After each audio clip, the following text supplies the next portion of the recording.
c'est encore un plaisir de se rencontrer aujourd'hui. Et je pense, comme il a dit, nous sommes en 2023 et l'intelligence artificielle, c'est quelque chose qui est sur toutes les bouches, partout sur les réseaux sociaux, que ce soit à la télévision. On entend parler de l'intelligence artificielle.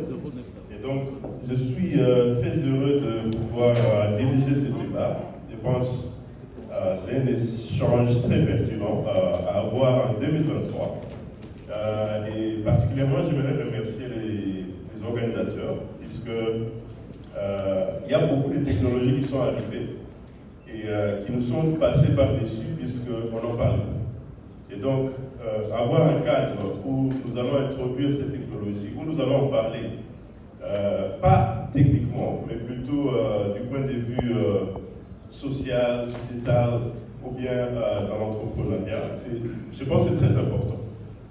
Je me rappelle l'année passée, je crois que c'était, oui, je pense 2022, j'avais eu un échange avec certains jeunes, plus aux États-Unis, où il y avait GPT-2. Alors c'était un mot qui était assez difficile à comprendre. GPT-2, what is it? Qu'est-ce que GPT-2? Qu'est-ce que ça fait? Et je me rappelle, il y avait une séance de pitch où il y a certains jeunes qui ont amené des projets sur GPT-2 et moi, je n'avais aucune idée. Je ne sais pas comment j'ai reçu un mail sur ces technologies. Et puis après, ils ont pitché, certains ont eu certains fonds, et ainsi de suite, ils ont développé quelques projets. Et c'est là que j'ai eu connaissance, je pense, de GPT-2, mais malheureusement, il n'était pas accessible ici au Congo. D'ailleurs, il n'est pas encore accessible ici. Alors, nous avons cherché des moyens de pouvoir accéder à cette technologie, de plus que lire sur la technologie, apprendre qu'est-ce qu'elle peut faire. Et c'est là que, quelques semaines après, on va lancer GPT-3. GPT-3 était plus puissant que GPT-2 et il faisait des choses hallucinantes. À l'époque, vous écrivez une phrase et complète la phrase. C'était la complétion. Et il y a eu beaucoup de plateformes de complétion des textes. Alors, à partir de là, j'ai ces accès. Et comme j'avais accès à un ordinateur qui est à distance, je pouvais y accéder. J'ai lu la documentation, comment ça se passe, comment intégrer, et ainsi de suite. Et je pense, je venais d'un meet-up au Kenya sur la blockchain et j'ai vu l'annonce de ChatGPT qui devrait être annoncée. Je crois que c'était vers novembre 2022. Et le jour que je l'ai essayé, j'ai dit waouh, c'est quoi ces trucs? J'avais certaines questions, on voulait apprendre certaines choses, mais c'était bluffant.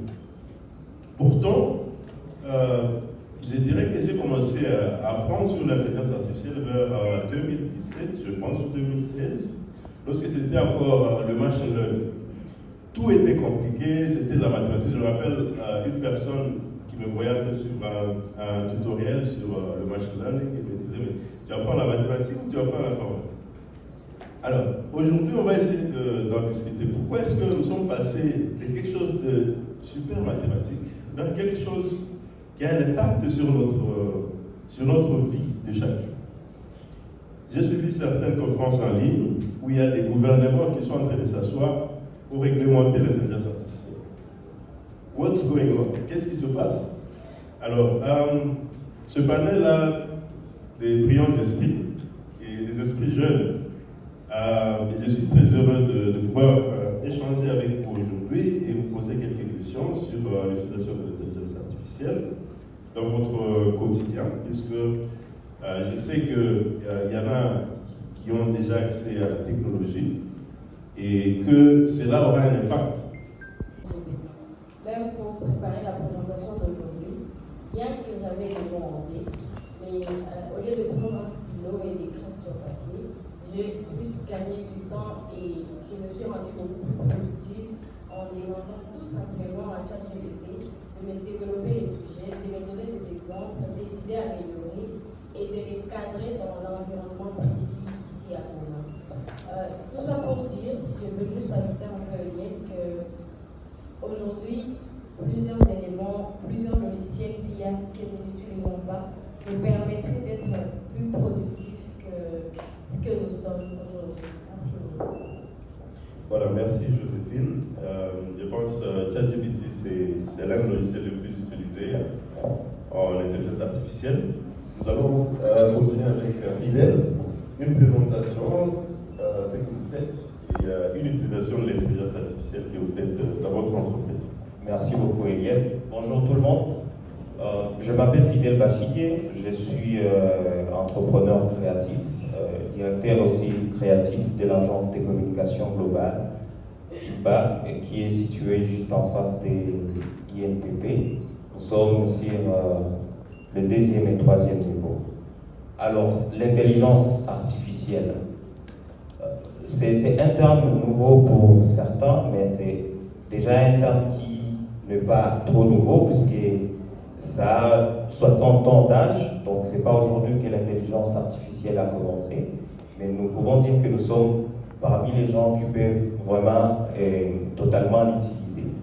Mais avant juste de développer un peu, je vais juste vous partager une courte expérience que j'ai eue avec une des clientes. Comme je dis, nous sommes une agence de communication, donc nous prenons en charge le plan de communication, les stratégies des entreprises locales. Une cliente est venue un jour chez moi pour une réunion et voir comment si on peut faire un contrat. Alors la dame nous avait dit une chose qui m'avait vraiment surprise. Elle avait dit, avant qu'on entame la réunion, je dois être clair, fidèle. Je ne veux pas que tu utilises l'intelligence artificielle dans mon plan.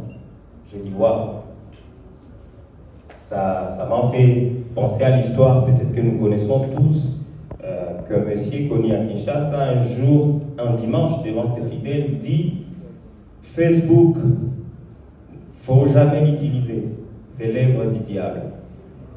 Mais aujourd'hui, c'est les réseaux sociaux qui l'utilisent le plus. Alors, l'intelligence artificielle, j'étais étonné par cette question, mais j'ai demandé à la dame, madame, vous n'avez jamais utilisé une intelligence artificielle, jamais dans ma vie. Ah bon? Oui. Mais vous utilisez un smartphone? Bien sûr, je l'utilise. Vous avez un jour essayé un peu de dire bonjour, et puis directement votre téléphone indique le nom de la personne, réellement cette personne à laquelle vous vouliez vous adresser. Oui, bien sûr. Pendant que vous rédigez votre mail, vous avez déjà vu qu'il y a des corrections qui se font automatiquement. Oui, bien sûr, c'est normal. Mais bien sûr, c'est de l'intelligence artificielle. Comme je pouvais demander à tout le monde ici, qui n'a jamais utilisé l'intelligence artificielle? Certains diront, je n'ai jamais utilisé. Mais tant que vous avez un smartphone, vous devez savoir que vous l'utilisez déjà. Alors, elle était un peu étonnée. Et ça, c'est pour vous dire que l'intelligence artificielle, pour nous, bien sûr, dans une agence de communication, ça nous permet bien sûr aussi d'être un peu plus rapide et de nous renseigner sur certains sujets. Lorsqu'on est une agence de communication, vous n'êtes pas expert dans tous les domaines, c'est que vous devez avoir quelqu'un auprès de vous qui maîtrise ces secteurs et qui peut vous orienter. Merci, Eliel. Merci, Fidèle.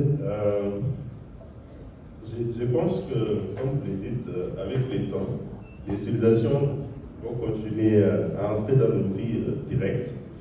Et comme vous le dites, vous utilisez Facebook, la recommandation utilise l'intelligence artificielle. Vous utilisez YouTube, il y a de l'intelligence artificielle. Nous allons en parler, nous allons montrer le niveau d'intelligence artificielle où nous sommes aujourd'hui. Puisque l'objectif global pour les développeurs en intelligence artificielle, c'est d'arriver à ce qu'on appelle AGI. J'espère que je l'ai bien dit en français, AGI, qui veut dire l'intelligence artificielle généralisée. Quelque chose qui peut répondre à tout, qui peut faire. Et le processus continue, le développement continue. Voilà, je vais revenir sur Terre avec Dan Barouka. Alors la question c'est, l'intelligence artificielle c'est depuis longtemps. Il a parlé de 1960 ou 1980 et ainsi de suite. Pourquoi il y a beaucoup de buzz autour du mot AI ou intelligence artificielle depuis 2021-2022? pourquoi 2022 est une année différente pour l'intelligence artificielle? Quel genre de problème l'intelligence artificielle peut résoudre au Congo? Merci encore une fois, Eliel. Je vais d'abord commencer par une petite explication de ce que c'est l'intelligence artificielle pour ceux qui ne savent pas. Probablement, il y a des gens qui ne savent pas. Alors, pour que nous émettions sur la même longueur d'onde, il faudrait qu'ils comprennent un peu c'est quoi, ça fonctionne, comment. Je vais prendre une petite minute, 2 minutes, et excusez si jamais j'utilise des termes techniques. C'est vraiment un défaut que j'ai quand j'explique quelque chose. Je suis beaucoup plus technique, mais je vais essayer de tout faire pour sortir des techniques. L'intelligence artificielle, c'est tout simplement une machine, je vais expliquer en tout cas dans des termes très simples, une machine qui consomme des données à entrée, donc des informations, tout ce qu'il y a comme information à entrée, et les traite et produit des résultats. Ça, c'est beaucoup plus simple sans utiliser des termes techniques. Donc, il n'y a pas d'intelligence artificielle s'il n'y a pas des données qui entrent, s'il n'y a pas d'informations qui entrent. Il n'existe pas de l'intelligence artificielle sans cela. Alors, comment on récupère les données? Les données, c'est tout simplement tout ce que vous utilisez. Tout ce que vous utilisez constitue des données. Par exemple, dans cette salle, on peut dire que... Sur la génération de messages de paix, par exemple, puisque il y a plusieurs organisations, par exemple, qui sont engagées dans la culture de la paix ou la lutte contre les violences dans tous les sens. Et avec notre application, si je peux la nommer ici, qui s'appelle PAPSIEM, qui permet d'automatiser des publications de marketing sur les réseaux sociaux, nous avons testé, je dirais avec succès, la génération des messages de paix. Donc on peut personnaliser, soit on veut créer une page Facebook, Twitter, LinkedIn, où on veut parler de la paix, ou bien on veut parler des violences basées sur les genres, on veut parler... alors que nous n'avons pas cette expertise, nous n'avons pas l'expertise de violences basées sur les genres. Mais avec notre intelligence artificielle, on est à mesure de pouvoir publier cela. On est à mesure de générer des leçons, des cours pour les enfants de 5e ou 10e primaire. Et je pense qu'au-delà de l'utilisation de ces plateformes, comme vous le dites, ou de la création des plateformes, comme nous pouvons les avoir, nous pouvons aussi profiter de tout cela. Alors, lorsque vous avez parlé de tout ça, je vois le mot expertise. Et il y a une crainte, puisque pour beaucoup, l'intelligence artificielle va éliminer beaucoup de métiers. Vous avez dit par exemple, lorsque vous génériez les termes de condition, ou bien lorsque vous génériez un business plan, ou pas générer, lorsque vous écriviez le business plan, vous aviez besoin des experts, vous aviez besoin des avocats et tout ça. Mais aujourd'hui, avec l'IA, vous pouvez générer un job, une opportunité d'emploi à quelques minutes. Est-ce qu'il n'y a pas une crainte que cela va avoir des effets sur les emplois? Je vais aller chez Joséphine pour parler des emplois. Donc la question c'est, l'intelligence artificielle va éliminer plusieurs emplois et en créer d'autres. Selon un article de Pôle emploi, c'est en France, mais c'est l'équivalent d'un NEM ici chez nous. 85% des métiers n'existent pas encore entre aujourd'hui et 2030. Donc les métiers de 2030, il y en a 85% qui n'existent pas encore. Alors ma question c'est, chez Joséphine, quels métiers vous pensez vont mourir ou bien vont chuter et quels autres vont se développer? Prenez toujours le contexte de la RDC. Merci. Merci Eliel. Alors, je vais commencer par les métiers qui vont mourir. Droit au but. Parmi les métiers qui vont mourir, j'ai commencé par les secrétaires qui, la plupart aujourd'hui, on sait, ils utilisent des papiers pour prendre les calendriers des réunions de leurs patrons, etc. Noter quand est-ce qu'ils vont prendre des pauses, qu'est-ce qu'ils ont à telle ou telle heure, leur faire des rappels, etc. Aujourd'hui, il suffit d'utiliser une application aussi simple qui existe dans tous les smartphones qui sont dans cette salle, mais je sais que 50% ne l'utilisent pas. Il suffit de noter dans ton calendrier, telle heure, je sais ci, je sais ci, je sais là.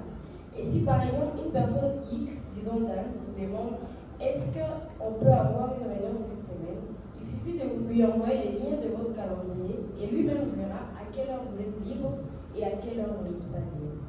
Un exemple très simple, dans le même cadre, j'ai mon alarme qui est connectée à mon calendrier. Alors, il sonne tous les jours, même les dimanches.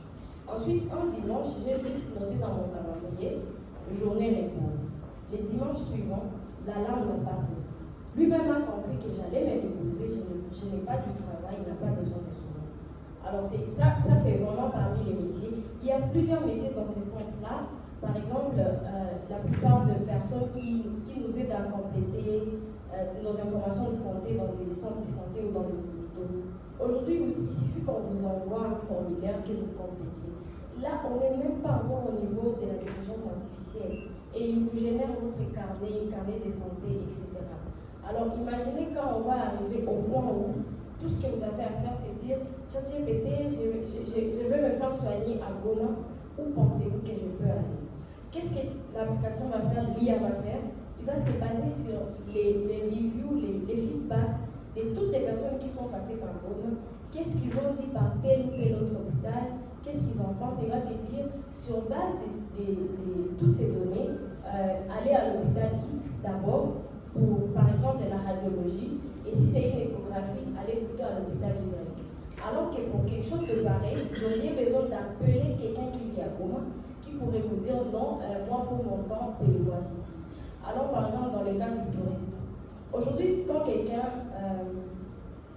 atterrit aux Émirats Arabes Unis, qu'est-ce qu'ils font à l'aéroport? Ils vous donnent une carte ici où il y a Internet. Et rien qu'avec ça, vous pouvez tout faire. Vous n'avez pas besoin de quoi que ce soit. Vous pouvez visiter tout ce que vous voulez, vous pouvez partir. Et quand vous sortez de l'aéroport, quand vous rentrez, on ne scelle pas votre passeport. Pour que vous sortiez et allez attendre l'avion, on scanne vos yeux et la barrière s'ouvre vous passez. Il n'y a personne, personne ne vous aide. Tout ce que vous faites, c'est sûr, si c'est votre première fois, vous suivez la file et quand vous passez, le temps que vous êtes en train de regarder pour chercher quelqu'un, le scanner a déjà scanné vos yeux et vous passez. Il se base sur quoi? Sur les données qu'il a récupérées quand vous avez atterri à l'aéroport. Donc imaginez combien de personnes on peut éliminer. L'accueil qu'on fait quand on atterrit ici à Goma, toutes ces personnes-là. Alors ça c'est beaucoup plus négatif et ça fait peur, c'est vrai, mais il est possible de s'adapter. On ne devrait pas attendre que le gouvernement vienne nous dire écoutez, faites ceci. Non, c'est à nous de nous dire ok, j'ai tout ça dans mon téléphone, qu'est-ce que je peux bien faire? Bien que mon pays n'est pas encore prêt, moi je peux toutefois être prêt. Et au moment où les opportunités vont arriver, que j'ai un boulot au lieu de me battre celle-là. Alors, parmi les métiers qui vont venir, il y aura beaucoup plus de métiers, disons, un peu techniques. Pas nécessairement le coding, tout ce que vous voyez là, que vous ne comprenez pas et qui font peur, mais beaucoup plus l'utilisation de logiciels. Aujourd'hui, quelqu'un qui sait utiliser ChatGPT peut remplacer 5 personnes dans une entreprise. Et ainsi de suite. Je vais parler par exemple des industries manufacturières. Aujourd'hui, les emballages dans des pays développés, ils ne se font plus à la main. Donc là où il y avait 10 personnes pour faire des emballages, pour fermer des cartons, etc., ou pour fermer des bouteilles, pour paqueter, il y a aujourd'hui qu'une personne qui surveille les robots en train d'emballer. Si vous entrez aujourd'hui chez Tesla par exemple, tout est fait, 80% est fait par des robots. La personne qui est là est juste en train de superviser. Et je suis sûre que dans les jours à venir, cette personne aussi sera remplacée. Les chauffeurs. Aujourd'hui, ils existent des véhicules qui se conduisent par eux-mêmes. Tu commandes ton véhicule, tu mets l'adresse où tu vas, et tu peux même dire passe me récupérer après 10 minutes. Après 10 minutes, le véhicule sera là et il va te conduire. Tout ça pour dire que la plupart de ces métiers vont disparaître. Alors, si quand on aura besoin, quand tu te dis, ok, dans le futur, au Congo, peut-être il y aura des véhicules automatiques. Ok. Avec des véhicules automatiques, qu'est-ce que moi je peux apprendre pour permettre à ce que quand les véhicules arriveront, que je ne parle pas du travail, peut-être l'assemblage de ces pièces des véhicules, peut-être comprendre comment ça fonctionne pour savoir, ok, je peux être maintenancier de ces véhicules-là. En termes de logiciels, il faut se dire, je dois apprendre à utiliser des logiciels pour programmer des réunions, par exemple.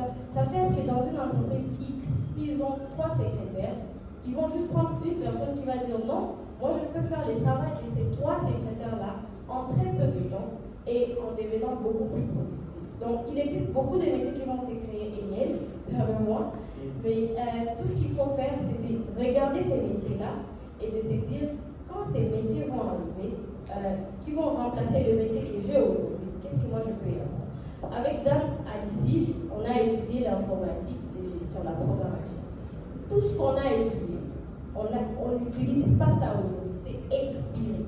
Même ce dont il est là à parler, l'IA, dans lequel il travaille aujourd'hui, il n'a pas étudié ça. Aujourd'hui, on fait de la blockchain, ça vient à peine d'arriver, on est encore en train d'essayer d'apprendre, mais on n'a pas le choix. Il faut bien qu'on apprenne pour que demain on ne manque pas du travail. Merci. Merci pour toutes ces prédictions. Ce ne sont que des prédictions. Ce n'est pas assuré que dans 10 ans, il n'y aura pas de secrétaire, peut-être qu'il y en aura. Mais ce sont des prédictions, donc c'est des projections qu'on peut faire par rapport à l'utilisation actuelle.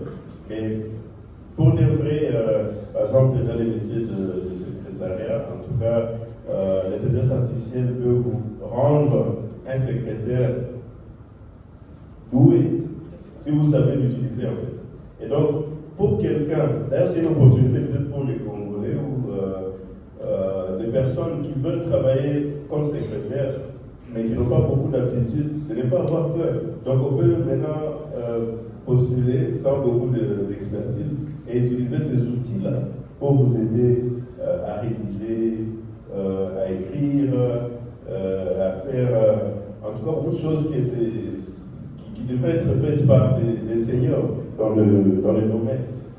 Je me rappelle d'une personne qui devrait, dans son organisation, écrire une lettre au chef de l'État. C'était très difficile. Mais nous avons utilisé ChatGPT. On a su entrer les beaux inputs et la lettre a été envoyée. C'est pas que l'intelligence artificielle a réfléchi pour la personne. La personne a réfléchi, il a mis des fautes d'orthographe, il a entré les inputs, des nombres qu'il faut, et l'intelligence artificielle a rédigé une très bonne lettre. Mais savoir ces petites choses et utiliser cet outil pour rendre un texte agréable ou un texte correct, c'est quelque chose que l'intelligence artificielle peut faire. Alors il y a beaucoup de craintes qui, je pense, se sont développées lorsque nous étions en train de suivre Joséphine concernant les métiers, l'intelligence artificielle. Et Fidèle, au début, parlait du fait que nous utilisons l'intelligence artificielle, mais je dirais peut-être de manière pas trop intrusive. Donc nous avons une certaine vie et l'intelligence artificielle est ici. Nous ne sentons pas que l'intelligence artificielle entre dans nos vies. Et je pense que la plupart des craintes, c'est lorsque l'intelligence artificielle entre dans nos vies. Et nous tous, nous voulons avoir notre zone privée ou le privacy. Nous voulons avoir la confidentialité.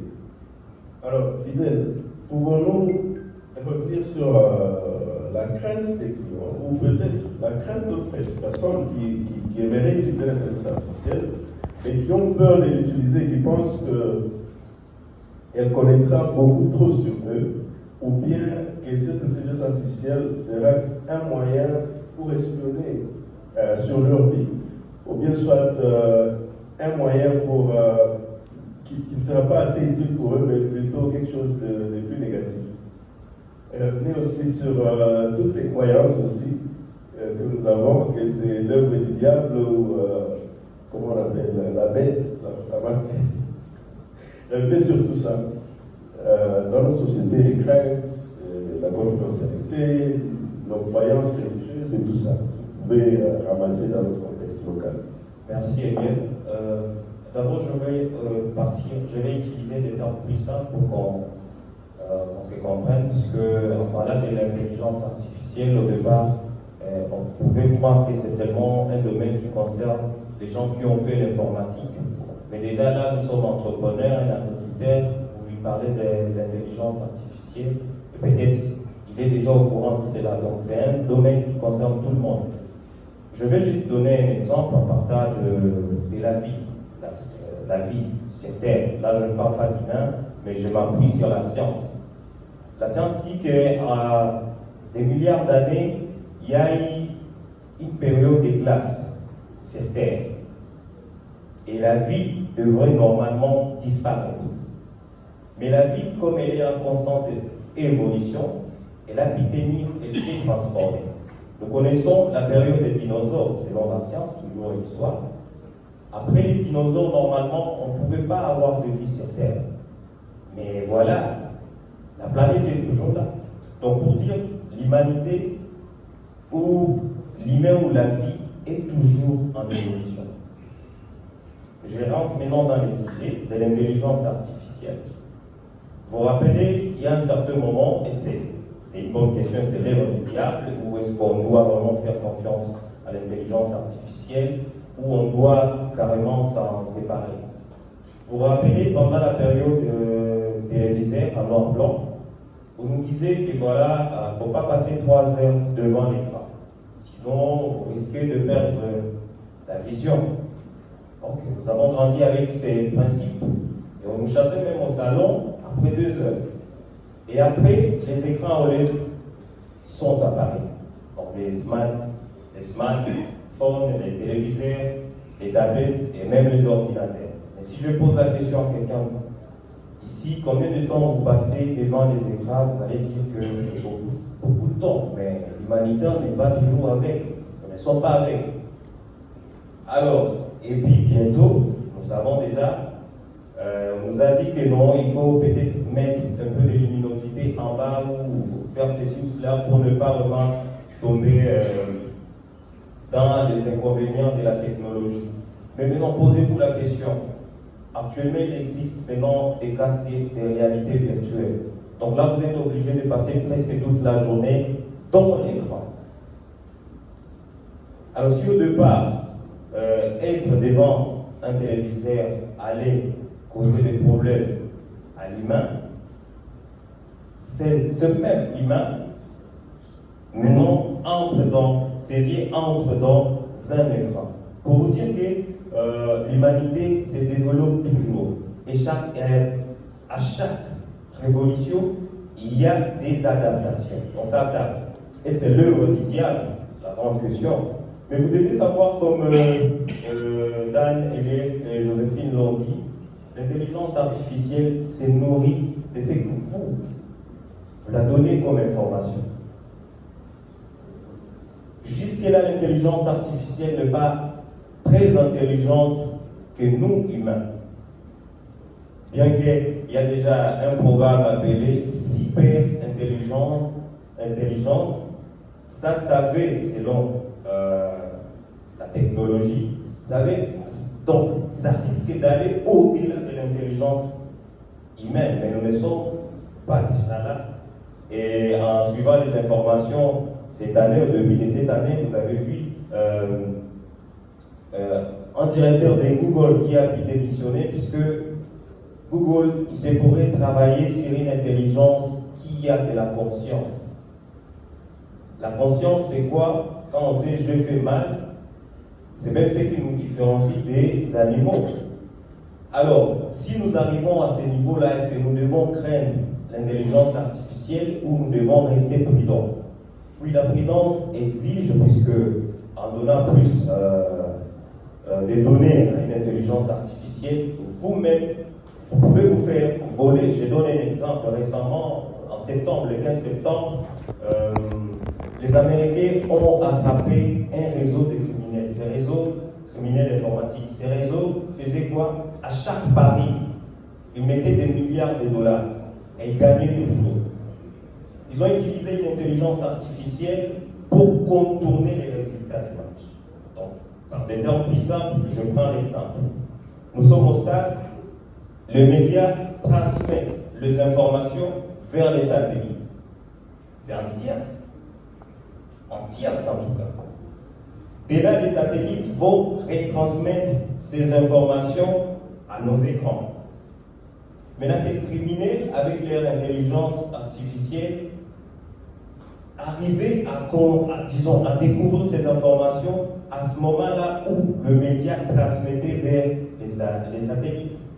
Et à ce moment-là, dans les tierces secondes, ces gens trouvaient déjà, par exemple, c'est Real et Barça vient de marquer. Déjà, est mise directement sur Barça, il va marquer un but dans moins, par exemple, de 10-20 minutes. Barça marque, ces gens ont déjà placé le pari, ils gagnent le pari. Alors, qui a découvert qu'il y avait des techniques pareilles? C'est aussi l'intelligence artificielle. Donc c'est l'intelligence artificielle avec l'intelligence artificielle. Voilà pourquoi nous devons maintenant jeter sur ceci. Quand on est déjà, nous sommes placés dans la naissance, pas la naissance, mais disons la croissance de l'intelligence artificielle.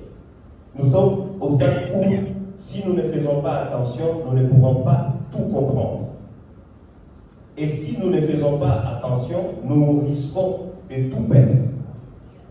Comme par exemple l'histoire de Nokia peut nous dire quelque chose. En 2007, Nokia était le géant des téléphones. Mais il a perdu la ligne seulement dans 5 ans. Il n'a pas su s'adapter. Il n'a pas su comprendre que les smartphones commençaient à gagner du terrain.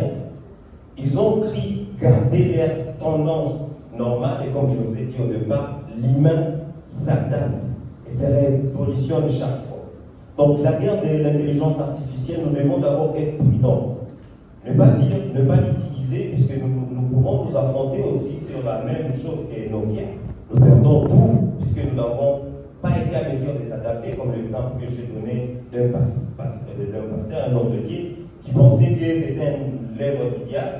Mais par contre, ce sont nous les humains qui développons ces intelligences artificielles. Demain, on ne sait pas. On nous a dit ça, certaines activités ou certains postes seront remplacés par l'intelligence artificielle. Mais moi, je peux dire que c'est déjà une opportunité de commencer à se demander si je suis menuisier, prenons même cela, comment je peux m'adapter avec la tendance actuelle. Au lieu de dire, non, franchement, moi, je ne peux pas aller avec l'intelligence artificielle, mais il faut s'adapter. Nous sommes au Congo déjà, l'Internet, c'est un grand problème, mais pourtant, avec ça, il faut que vous soyez connectés pour utiliser l'intelligence artificielle. Déjà, comme c'est un problème, comment nous pouvons déjà faire, si vous le savez, au Congo, dans 100% de Congolais, c'est seulement 17,6% qui ont accès à l'Internet. Mais déjà, c'est un problème, et si vous voyez très bien, le Congolais est sous pression. Je mets de côté pour un instant la guerre, mais mettons un peu en avance ce qui se font à l'étranger, non loin d'ici, nos pays voisins, Nairobi, Kigali, Bujumbura et les restes. Ce sont des gens qui sont en avance avec la technologie. Voilà maintenant notre piège. Est-ce que nous devons continuer avec ce que nous pensons normal, vivre la vie que nous vivons? Si vous êtes vous êtes secrétaire, vous prenez les choses comme d'habitude, mais moi je fais les commerciales. À l'époque, on utilisait beaucoup plus les machines dactylographiques.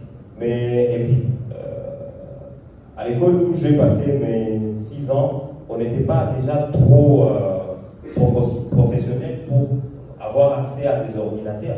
Mais après cela, il fallait directement s'adapter. Il fallait s'adapter. Il ne fallait pas à toutes les conférences, à toutes les réunions ou je ne sais pas, formation, aller avec ces genres de machines. Il fallait maintenant s'adapter. Donc je peux dire, nous avons, pour citer nous sommes face à des situations. Soit nous avançons avec l'intelligence artificielle, mais tout en restant prudents. Et actuellement, vous avez compris qu'à Goma, je peux dire partout en RDC, nous faisons face à ces grands problèmes de tricage ou de piratage de mots de passe sur tout Facebook. Vous l'avez remarqué, n'est-ce pas? Il suffit seulement de cliquer sur un lien généré par une intelligence artificielle pour que vous soyez pirate. Qu'est-ce qu'il faut? Il faut utiliser la technologie, il faut utiliser aussi la connaissance, ne pas cliquer dans n'importe quel lien et rester surtout focus, ne pas vous laisser partir. Merci Fidèle. Je vois Chadaï qui est en train de s'avancer. Je pense que nous avons encore quelques 2 ou 3 minutes. Je vais chuter les 2 questions qui viennent, c'est vraiment pour chuter. Nous avons vu les côtés négatifs et tout ce qu'il faut pour s'adapter, et le maître mot qui est s'adapter à la technologie. Monsieur Dan, quelle est notre opportunité, nous comme Afrique, nous comme RDC, pour exécuter l'intelligence artificielle? Vous avez dit la source c'est les données. Je me rappelle il y a quelques années, on disait les données vont être les nouvelles or noires. Et nous avons vu des investissements, par exemple, qui ont été faits des milliards de dollars dans ces entreprises d'intelligence artificielle. Nous, au Congo, par exemple, quel sera notre bénéfice à partir de l'intelligence artificielle et de la technologie autour? Est-ce que ce sera des serveurs? Est-ce que ce sera des données? Est-ce que nous avons des données à apporter? Est-ce que nous avons de l'expertise? Est-ce que nous allons apporter plutôt les utilisateurs? Où va se situer le marché de l'intelligence artificielle en RDC? Soyez bref. Alors, le marché du Congo, nous avons vraiment du potentiel parce que nous sommes très nombreux. Et comme j'ai dit, très nombreux, ça veut dire beaucoup de données. Beaucoup de données, ça veut dire on peut vendre ces données. Ceux qui sont dans l'entrepreneuriat peuvent générer des données. Nous, par exemple, nous avons des applications gratuites que nous offrons aux entreprises juste pour des données, pour récolter plusieurs données. Donc, ça, c'est la première partie. Si je vais être très rapide. Pour ceux qui sont dans l'entrepreneuriat, ils peuvent concevoir des logiciels et l'offrir en mode freemium et les donner gratuitement aux entreprises, aux hôtels, aux hôpitaux et récolter les données parce qu'ils peuvent les vendre. Ça, c'est la première chose. La deuxième chose, pour ceux-là qui peuvent utiliser les applications de l'IA, il y a en tout cas tout à y gagner. La crainte, c'est bien, mais la prudence, c'est mieux. Parce que quand on est prudent, on peut utiliser et on peut avancer. Ça peut nous permettre, ça peut nous propulser en fait. Ça peut nous amener en avance en fait. Ça peut faire en sorte qu'on émette sur la même longueur d'onde que les autres en fait. Ça c'est la deuxième chose. Donc si on se situe du côté données, on peut concevoir des logiciels, on a vraiment une grande population et on peut le vendre. D'un point de vue utilisation, on peut l'utiliser pour nous propulser. C'est bien, Internet est compliqué à avoir ici chez nous, mais c'est aussi mieux de s'adapter et de faire en sorte de consommer ce que les autres consomment déjà pour avancer plus rapidement. Je pense que de manière plus brève, je peux dire ça. D'accord, merci beaucoup. Je pense qu'on a dépassé le temps d'1 minute 40 secondes. Je pense qu'il y a d'autres questions sur votre conduite. Je peux prendre 2 ou 3 questions d'abord. Voilà, 3 questions, c'est bon. Je vois 1, 2, 3. Il y en a. C'est plus que 3. Bon, on va commencer par ici. Voilà, et madame en bleu. Et on va prendre au fond, puis on va revenir si on a encore un peu de temps. Voilà, précisez votre nom. Oui, vous au fond, oui. Oui. Votre nom et à qui vous adressez la question. Moi, c'est Élisée Gonzalez Soratira. Je suis le directeur du numérique, technologie de l'information et de la communication de la DGRMK. Mais aussi, je suis enseignant dans les universités ici à Goma. Mais aussi, je suis étudiant. Je suis en train de faire mon doctorat en informatique.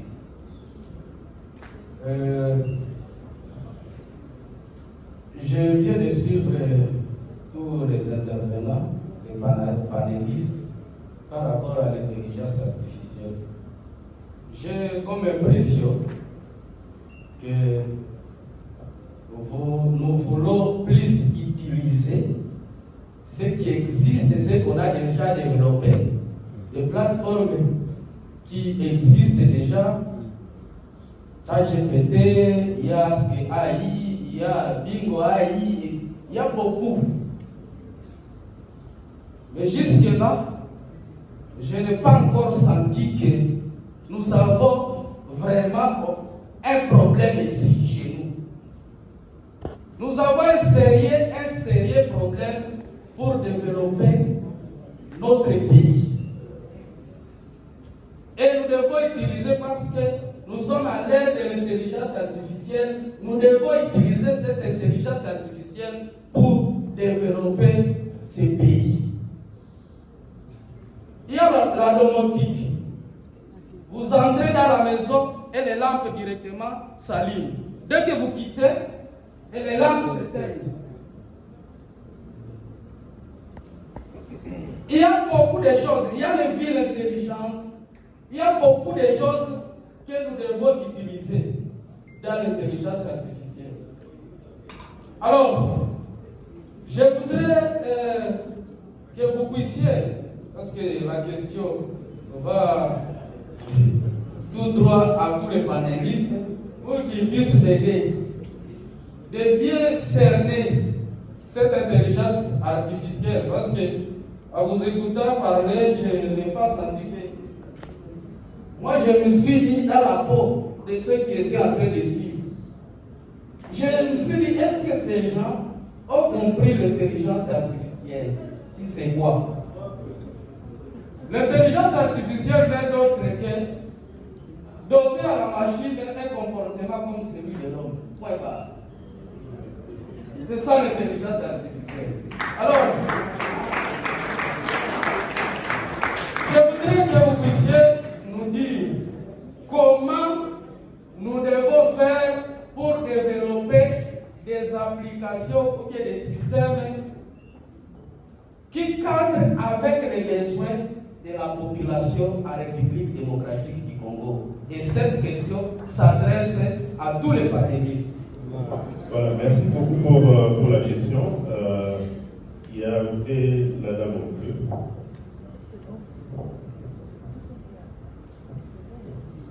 Oui, merci pour la parole. Alors, je me répète encore, je suis Clarisse Sède et je fais partie de Faisal Compagnie. Nous aimons aussi dans la technologie. Alors, ma question s'adresse directement à M. Eliel. Nous projetons dans l'avenir. Bon, admettons que nous tous nous utilisons l'intelligence artificielle. Ma question est de savoir quels sont les domaines que l'intelligence artificielle ne pourra jamais remplacer dans tous les secteurs d'activité. Et aussi, à part ça, pour nos étudiants qui sont encore à l'université ou à l'école, quelles sont les directives que vous pouvez me donner qui va sauvegarder la productivité humaine? Parce que c'est sûr qu'après 5 ans, après 10 ans, nous serons comme tous addictés de l'intelligence artificielle. Alors, ma question est de savoir quelles sont les directives que vous pouvez nous appréhender d'utiliser ou d'envisager pour sauvegarder la productivité humaine. Parce qu'il ne faudrait pas que, comme l'intelligence artificielle, c'est aussi un système, donc ça doit aussi avoir de bugs. Vu que M. Dana dit qu'il utilise l'intelligence artificielle pour des images de design, je pense, c'est sûr que vous avez remarqué que ces images également ont certains bugs. Donc, pour alors sauvegarder cette productivité humaine, il ne faudrait pas que sans l'intelligence artificielle, on ne puisse rien. Alors, quelles sont les directives pour sauvegarder ça? D'accord, merci Clarisse. On prend la troisième question là au fond.